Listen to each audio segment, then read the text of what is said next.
पिछली वीडियो में हमने देखा था कि शेयर फोर्स कैलकुलेशन हमारा रह गया था। अब हमने क्या करना है, शेयर फोर्स कैलकुलेशन के लिए सोल्व करना है। हमें पता है शेयर फोर्स जो हमारा मैक्सिमम आता है वो हमारा एजिस पे मैक्सिमम आता है, सपोर्ट पे हमारा मैक्सिमम वैल्यू जनरेट करता है। मैंने जो लोडिंग थी पहले हमने, क्योंकि बेंडिंग मोमेंट हमारा वो मिड स्पैन पे एक्ट करता था, लेकिन शेयर फोर्स हमारा एजिस पे मैक्सिमम होता है, तो इसलिए मैं लोडिंग को एजिस पे लेके आ गया। सो 2.662 हमारी विड्थ ऑफ डिस्पर्जन थी और 28.11 किलो न्यूटन पर मीटर हमारा इंटेंसिटी ऑफ लोडिंग था। 5.40 हमारा इफेक्टिव स्पैन था। अब इसको हम सोल्व करते हैं। मोमेंट हमने इस बार लेना है बी के अबाउट, हमने मोमेंट लेना है, moment about B. Sign convention में इसमें क्लॉकवाइज को मैं पॉजिटिव ले रहा हूँ, एंटी क्लॉकवाइज को मैं नेगेटिव ले रहा हूँ। ओके, मैं इसको सोल्व करूँगा। देखिए आर ए मल्टीप्लाई बाय जो ये हमने पहले शेयर फोर्स तो बेंडिंग मोमेंट में भी हमने पहले काफ़ी किया हुआ है। इसको हम देखते हैं कैसे सोल्व कर रहे हैं, काफ़ी मज़ेदार है, आप देखिए ज़रूर। रिएक्शन फोर्स मल्टीप्लाई बाय 5.40, मतलब जो टोटल डिस्टेंस मोमेंट हम इसके अबाउट ले रहे हैं, दिस विल जनरेट क्लॉकवाइज।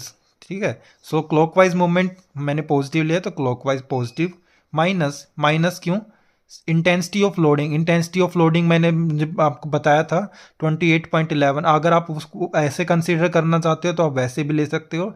मैंने इसको पॉइंट लोड मान लिया था 28.11 इंटू 26.2, जो मैंने पहले ही करा था। मैं इसको टोटल पॉइंट लोड कंसीडर करके चल रहा हूँ, तो 74.82 जो हमारा लोड होएगा, मल्टीप्लाई क्योंकि इसके हाफ सेंटर पे लगेगा 1.33। देखिए पॉइंट लोड अगर हमने बनाना होता है तो जो किलो न्यूटन पर यूडीएल होता है उसको हमने डिस्टेंस बाय टू डिस्टेंस से मल्टीप्लाई कर देना है, तो जो हमारा पॉइंट लोड बन जाता है विद सेंटर पे एक्ट करने वाला। ठीक है, तो मैंने मान लो कंसीडर यहाँ पे एक पॉइंट लोड है, मैं उसको उस वैल्यू को ले रहा हूँ। तो यहाँ पॉइंट लोड हमारी वैल्यू क्या आएगी, 74.82 हमारी उस पॉइंट लोड की वैल्यू आएगी, मल्टीप्लाई टोटल स्पैन क्या है 5.40, माइनस हमने करना है क्योंकि हमारा लोड सेंटर पे एक्ट करेगा, तो 2.662 डिवाइड बाई 2, तो 1.331 यहाँ पे हमारा पॉइंट लोड लगेगा। दिस डिस्टेंस, ये जो हमारा डिस्टेंस होएगा, ठीक है, तो 5.40 माइनस में ये जो हमारी वैल्यू कर देंगे, तो जो हमारा ये वैल्यू आ जाएगी, ये हमारी उस मोमेंट की क्या वैल्यू होगी वो बताएगी। ठीक है, उसको हम सॉल्व करेंगे तो 3.04 आ जाएगा।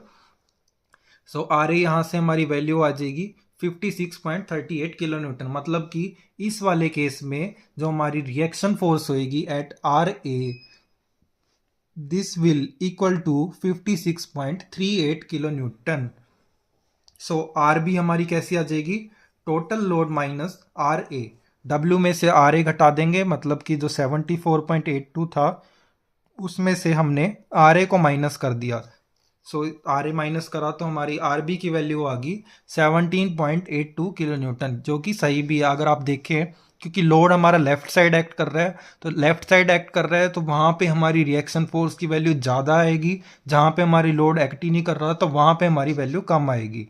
ठीक है, तो ये हमें देख के ही क्लियर हो रहा है। अगर आप इस चीज़ को ध्यान दीजिएगा, अगर आपकी वैल्यू ऐसे केसेस में जहाँ पे हमारी लोड लग रहा है और उस लोड के केस पे रिएक्शन अगर वैल्यू कम आ रही है और जहाँ पे हमारा लोड नहीं लग रहा वहाँ रिएक्शन ज़्यादा आ रही है, आप मतलब इसका मतलब है कि शायद आपसे कोई कैलकुलेशन में कोई भूल हो गई है या आपसे कोई मिस्टेक हो गई है। आप उसको दोबारा रीचेक कीजिएगा, क्योंकि कैलकुलेशंस ये शेयर फोर्स और ऐसी बेंडिंग मोमेंट की कैलकुलेशंस कहती हैं कि जहाँ पे हमारा, क्योंकि आप इसको बेसिकली देखिए, आप अगर नेचुरल भी देखेंगे, लोड हमारा लेफ्ट साइड एक्ट कर रहा है, यहाँ पे हमारी मैक्सिमम वैल्यू आएगी और यहाँ हमारी मिनिमम वैल्यू आएगी। ठीक है, तो अब हम क्या कंसीडर करेंगे, इन जो हमारी जो मैक्सिमम वैल्यू हमने शेयर फोर्स के लिए कंसीडर करनी है, जो भी रिएक्शन की मैक्सिमम वैल्यू आएगी उसको हम डिज़ाइन शेयर मान के चलेंगे। ओके, हमने डिज़ाइन शेयर उसको मानना है जो रिएक्शन फोर्स की मैक्सिमम वैल्यू देगा। आर ए की वैल्यू यहाँ पे 56 थी, आर बी हमारी 17 थी, इसमें मैक्सिमम 56 था, मैंने डिज़ाइन शेयर के लिए 56.38 किलो न्यूटन वैल्यू ली है। आगे बढ़ते हैं, आगे स्टेप आ जाएगा design of deck slab. Deck slab को अब हमने डिज़ाइन करना है। ओके, ये जो अच्छा डिज़ाइन आप कहोगे शेयर क्यों लिया है, शेयर मैंने लिया है, ये शेयर का हम आखिरी में जो लास्ट स्टेप होएगा चेक फॉर शेयर, उसमें हम इसको यूज़ करेंगे। सो पहले हमारा मेन काम था डेड लोड कैलकुलेट करने के बाद में लाइव लोड कैलकुलेट करना, और फिर उस लाइव लोड के द्वारा मोमेंट जो निकलेगा उसके बेस पे हमने रीइंफोर्समेंट कैलकुलेट करना। ओके, सो ये हमारा पहला काम है। डिज़ाइन फॉर शेयर ये हमारा लास्ट स्टेप है, इसको हम बाद में भी कंसीडर करेंगे।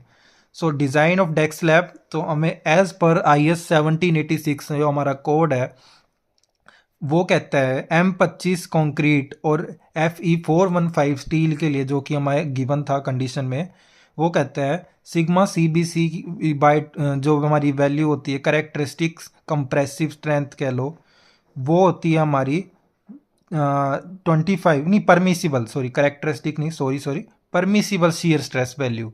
So this is permissible shear stress पर, तो वैल्यू वो क्या है 25/3। सो इसको सॉल्व करेंगे 8.3 न्यूटन पर mm स्क्वेयर ये वैल्यू हमारी आती है। Okay, so sigma ST415 steel के लिए क्या होती है 200 न्यूटन पर mm स्क्वेयर, ये हमारी IS 786 ये हमारा वैल्यू बताता है। ओके, मॉड्यूलर रेशो हमें पता है, वर्किंग स्ट्रेस में मॉड्यूलर रेशो का फॉर्मूला होता है 280/3 सिग्मा CBC। 280 हमें पता है, 3 हमें पता है, सिग्मा CBC की वैल्यू 8.3 थी। इनको हमने सॉल्व करा तो वैल्यू आ गई 11.24। सो अब इसके बाद होता है के का क्या फॉर्मूला, ये हमारे डिज़ाइन कॉन्स्टेंट्स हैं। ओके, जो मॉड्यूलर रेशो के जे क्यू ये हमारे डिज़ाइन कॉन्स्टेंट्स हैं, जो कि वर्किंग स्ट्रेस मेथड में किसी भी चाहे बीम हो गर्डर हो उनको डिज़ाइन करने के लिए ये कॉन्स्टेंट्स का हम यूज़ करते हैं। सो के की वैल्यू क्या है M sigma CBC upon M sigma CBC plus sigma ST। सो M की वैल्यू 11.24, M सिग्मा CBC हमारी 8.3, M सिग्मा CBC प्लस जो सिग्मा ST 200, ये वैल्यू सोल्व करेंगे के की वैल्यू आ गई 0.318। ओके,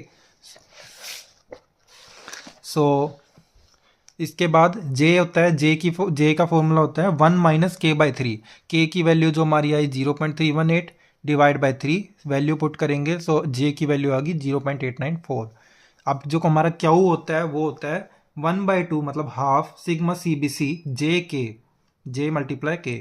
तो हाफ सिग्मा CBC हमारी 8.3 थी, जे हमारा ये निकला हुआ है 0.894, के की वैल्यू हमें 0.318 हमने पहले निकाल ही ली थी। सो इसको सोल्व करेंगे तो क्यू की वैल्यू हमारी आएगी 1.18। ओके, सो अब नेक्स्ट स्टेप है रीइंफोर्समेंट प्रोवाइड करने से पहले एक चेक होता है, आप वो चेक अगर आप लगाना चाहते हैं तो आप लगा सकते हैं, आपको नहीं लगाना तो आप आगे भी बढ़ सकते हैं। ठीक है, तो चेक फॉर डेप्थ के लिए क्या होता है, मतलब इफेक्टिव डेप्थ रिक्वायर्ड, जो हमने मतलब डी जो इफेक्टिव डेप्थ अज्यूम करके ओवरऑल डेप्थ अज्यूम करके इफेक्टिव डेप्थ जो निकाली थी क्या वो सही है कि नहीं, हमने वो चीज़ चेक करने के लिए ये चेक फॉर डेप्थ का स्टेप लगाते हैं। सो उसमें क्या है हमें पता है M = QB/DE², ये हमारा फॉर्मूला होता है। ओके, वर्किंग स्ट्रेस मेथड में ये हमारा फॉर्मूला है। DE हमारा क्या है इफेक्टिव डेप्थ है, DE is nothing but only the effective depth. Okay, so DE निकालने के लिए इसी फॉर्मूले से क्या हो जाएगा, स्क्वायर था तो ये अंडर हो जाएगा M/QB, QB इसके नीचे है तो M/QB, फॉर्मूला ये बन गया। सो M is basically the total design bending moment जो विच इज जो हमने क्या कैलकुलेट करा था dead load bending moment plus में लिव लोड बेंडिंग मोमेंट, उन दोनों को प्लस करने के बाद जो वैल्यू आई थी वही बेंडिंग मोमेंट हमने ये यहाँ पे लेना है। सो M is nothing that bending moment. Okay, इसको 10/6 क्योंकि वो किलो न्यूटन मीटर में था तो मैंने 10⁶ से मल्टीप्लाई इसलिए करा है क्योंकि न्यूटन mm में करना है। ओके, डिवाइड बाय क्यू की वैल्यू 1.18 मल्टीप्लाई बी एक विड्थ है जो हम उसको 1000 mm अज्यूम करके चल लेते हैं कि भाई इस विड्थ पे हमारी इतनी वैल्यू लगेगी। ओके, तो ये इसको सॉल्व करेंगे तो 325.42 mm हमारी वैल्यू आ जाएगी। सो डी इफेक्टिव की value required this is required. Okay, this is required value, तो required value is 325.42 and D effective provided हमने क्या प्रोवाइड करा था 490 mm। ओके, सो यहाँ से कंसीडर करेंगे which is greater, more greater than required. So हमारी जो बीम है, जो हमने डेप्थ अज्यूम करी थी, वो काफ़ी सही थी, वो सेफ थी, तो हमारा जो डेक स्लैब है वो फेल नहीं होएगा। सो next step is main reinforcement. Main reinforcement means longitudinal reinforcement जो हम प्रोवाइड कर रहे हैं। सो उसके लिए फॉर्मूला होता है AST रिक्वायर्ड के लिए, बेंडिंग मोमेंट जो हमारा मैक्सिमम आया वो divide by sigma ST multiply J multiply D effective, मतलब effective depth.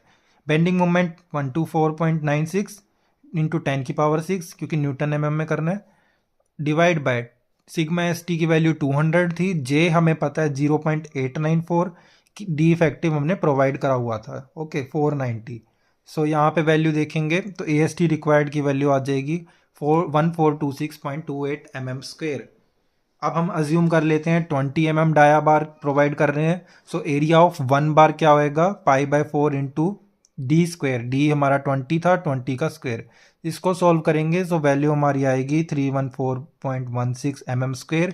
So number of bars required, bars कितनी रिक्वायर्ड होंगी उनके लिए क्या होता है, जो हमारा AST होता है, टोटल AST जो हमने निकाला है, डिवाइड कर देंगे एरिया ऑफ बार, जो बार का एरिया है, इससे हमारी नंबर ऑफ बार्स आ जाए। 4.53 था, मैंने इसको राउंड ऑफ करके 5 NOS ले लिया। सो next step is spacing. Spacing कैसे कैलकुलेट करते हैं, स्पेसिंग के लिए फॉर्मूला होता है 1000 into area of bar divide by AST। 1000 multiply area of बार था 314.16 डिवाइड बाय 1426 जो हमारा AST है। सोल्व करेंगे वैल्यू आ जाएगी 220.26, मैंने इसका राउंड ऑफ 220 हमने मान लिया। सो प्रोवाइड आप कर सकते हैं 5 NOS of 20 mm dia bar at the rate 220 mm centre to centre, okay. So next step is distribution steel, मतलब transverse reinforcement, okay. Transverse reinforcement के लिए क्या है, बेंडिंग मोमेंट फॉर डिस्ट्रीब्यूशन। इसके लिए हम वो वाला बेंडिंग मोमेंट नहीं कंसीडर करते जो हमने अभी पहले केस में कंसीडर करा। मेन रीइंफोर्समेंट के लिए हमने जो बेंडिंग मोमेंट कंसीडर करना है वो होता है टोटल बेंडिंग मोमेंट, मतलब बेंडिंग मोमेंट डेड लोड वाला प्लस में बेंडिंग मोमेंट लिव लोड वाला, ओके। वो मेन रीइंफोर्समेंट के लिए था। डिस्ट्रीब्यूशन के लिए क्या है, हम इसमें थोड़ी सी वैल्यू ऐड करके चलते हैं, कि मतलब एक्स्ट्रा वैल्यू लेके चलते हैं। तो एक्स्ट्रा वैल्यू के लिए क्या है, एक फॉर्मूला होता है, मतलब बेंडिंग मोमेंट लिव लोड का 30%, मतलब 0.3 से multiply 30% of live load plus में 20% ऑफ डेड लोड वाला बेंडिंग मोमेंट, ओके। सो मतलब 0.2। सो लिव लोड का बेंडिंग मोमेंट था 76.12 and bending moment dead load हमारा आया था 48.84। इन दोनों को ऐड करेंगे तो हमारी जो बेंडिंग मोमेंट की वैल्यू आ जाएगी 32.604 किलो न्यूटन मीटर। सो अब जो हमने AST के लिए जो फॉर्मूले में बेंडिंग मोमेंट लेना है वो हमने ये वैल्यू कंसीडर करनी है, note the previous one, okay. So AST required के लिए वही सेम फॉर्मूला है, m/, में sigma ST multiply J multiply में इफेक्टिव डेप्थ। तो ये वैल्यू सॉल्व करेंगे तो AST रिक्वायर्ड हमारा 372, फिर से सेम अज्यूम कर लेंगे 10 mm dia bar, area of 1 bar क्या हो जाएगा π/4 इंटू 10 का स्क्वायर। इसको सोल्व करेंगे तो ये वैल्यू आ गई। नंबर ऑफ बार्स रिक्वायर्ड करने हैं तो AST divide by area of bar 372.14 divide by 78.53, ये वैल्यू आ जाएगी 4.73।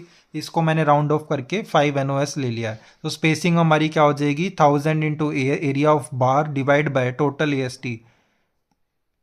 वैल्यू सोल्व करेंगे 210 हमारी mm आ गई, तो ये हमारी स्पेसिंग है। सो हेंस हमने क्या प्रोवाइड करने हैं 5 NOS of 10 mm dia bar at the rate 210 mm centre to centre distance, okay. So last step is check for shear. अब जो हमने डिज़ाइन वैल्यू शेयर की निकाली थी वो वैल्यू का काम अब यहाँ पे आएगा, ओके। सो IRC 2000 के मुताबिक पेज नंबर 35 पे आप देखें, अगर ये आपको IRC के कोड में भी गिवन है और आप IS 456-2000 जो हम RCC के लिए यूज़ करते हैं उस वाले कोड में भी ये गिवन है। सो ये फॉर्मूला क्या होता है, tau V is equal to V/BD। Tau V is nothing permissible shear stress, okay. तो V/BD, ओके। V हमारा डिजाइन शियर था 56 किलो न्यूटन में था, तो न्यूटन में कन्वर्ट करने के लिए 10⁻³ से मल्टीप्लाई कर दिया। B मैंने बोला जो अज्यूम करते हैं 1000 mm, इसको अज्यूम करके चलते हैं। Multiply D effective depth. Okay, so इसको सोल्व करेंगे तो टाउ वी की वैल्यू आ गई 0.115 न्यूटन पर mm स्क्वेयर। ओके, सो अब क्या पी टी की वैल्यू होती है 100 AST upon B D. 100 multiply AST जो हमने प्रोवाइड कर रहे हैं, जो मेन रीइंफोर्समेंट वाला AST था। ओके, मेन रीइंफोर्समेंट वाला AST divide by B into D, ये वैल्यू आ गई PT percentage of steel 0.291%। So इस वैल्यू से हमने टाउ सी की वैल्यू कैलकुलेट करनी है। सो अगर जो हमारी ये परसेंटेज है 0.291, अगर आप उसी टेबल पे देखें, उस जो IRC 2000 के टेबल पे देखें, उस जो ये फॉर्मूला गिवन है ना, उस फॉर्मूले गिवन के नेक्स्ट पेज पे ही आपको वो वैल्यू पा जाएगी। तो उस वैल्यू को आप देखें, अगर M25 कंक्रीट के लिए जो टाउ सी की वैल्यू हमने 0.29% 1% के लिए निकालनी है। अब वहाँ उस टेबल में 0.29 के लिए नहीं है, तो हम इसको इंटरपोलेट करेंगे। तो 0.25 गिवन के लिए 0.23 है फॉर M25, ध्यान दीजिएगा M25 के लिए। तो 0.25 की वैल्यू 0.23, इस परसेंट के लिए हमने निकालनी है। 0.50% के लिए 0.31 दिए हुआ है। इंटरपोलेट करेंगे, इंटरपोलेट करने का फॉर्मूला क्या होता है, जो हमारी पहली वैल्यू होती है उसको ले लेते हैं, प्लस में जो लास्ट वैल्यू माइनस में फर्स्ट वैल्यू 0.31 माइनस 0.23 अपॉन में इस लास्ट वैल्यू के सामने जो परसेंटेज थी, लास्ट वैल्यू के सामने वाला क्या है 0.50 और उस वाले की वैल्यू के सामने वाला माइनस 0.25, मल्टीप्लाई कर देंगे। जो हमने जिसकी वैल्यू निकालने 0.291 माइनस उसका जो फर्स्ट वन प्रीवियस वन जो था 0.25, ये मल्टीप्लाई है। ओके, यहाँ पे ऐड है, यहाँ मल्टीप्लाई है। सो सोल्व करेंगे, टाउ सी की वैल्यू इंटरपोलेट करने के बाद आती है 0.243 न्यूटन पर mm स्क्वेयर। टाउ वी और टाउ सी को अब कंपेयर करेंगे। अगर टाउ वी की वैल्यू टाउ सी से कम आती है तो हमारा जो स्ट्रक्चर है, जो स्लैब है, वो सेफ होती है। सो टाउ वी की वैल्यू हमारी बेसिकली क्या थी 0.115 न्यूटन पर mm स्क्वेयर थी, और टाउ सी की वैल्यू हमारी 0.243 न्यूटन पर mm स्क्वेयर है। कंपेयर करने पे हमें पता चल रहा है टाउ वी की वैल्यू टाउ सी से सेफ है, कम है, तो ये हमारा स्ट्रक्चर है वो सेफ हो चुका है। तो हमें नो शेयर रीइंफोर्समेंट इसमें रिक्वायर्ड, मतलब हमें अब इसमें शेयर रीइंफोर्समेंट जो हम प्रोवाइड करते हैं SV वाली जो होती है, वो हमें प्रोवाइड करने की ज़रूरत नहीं है। सो इसका जो हमारा फाइनल डिज़ाइन जो बनेगा वो हमारा ये बनेगा। अप्रोच जो ये हमारा रोड है, ओके, विड्थ तो बियरिंग ये दिस वाज 400 mm जो हमने ज्यूम करी थी बियरिंग। ओके, 400 mm आप इसको शो कर सकते हैं। So road deck slab, this is our deck slab 20 mm, ये मेन रीइंफोर्समेंट है लॉन्गिट्यूडनल डायरेक्शन में, तो ये 20 mm जो हमने प्रोवाइड करी थी, और जो 10 mm this are the transverse reinforcement at the rate 210 mm centre to centre. So अगर आपको इसमें कोई भी चीज़ आपको नहीं समझ आई है, आप मुझसे कमेंट करके आप मेरे को पूछ सकते हैं। कोई अगर आपको एक क्वेश्चन है या आपको क्वेरी रह गई है कि मैंने कौन सी वैल्यू कहाँ से ली है, सो आप मुझसे बिना झिझक के पूछ सकते हैं। ओके, मुझे लगता है आपको क्वेश्चन समझ आ गया होगा। सो नेक्स्ट वीडियो में अब हम इसके बाद करने जाएंगे RCC बॉक्स कन्वर्ट। ये हमने जो कभी करा है, हमने normal RCC deck slab convert करा है। सो नेक्स्ट वीडियो में हम देखेंगे RCC बॉक्स कन्वर्ट का एक PYQ न्यूमेरिकल। ओके।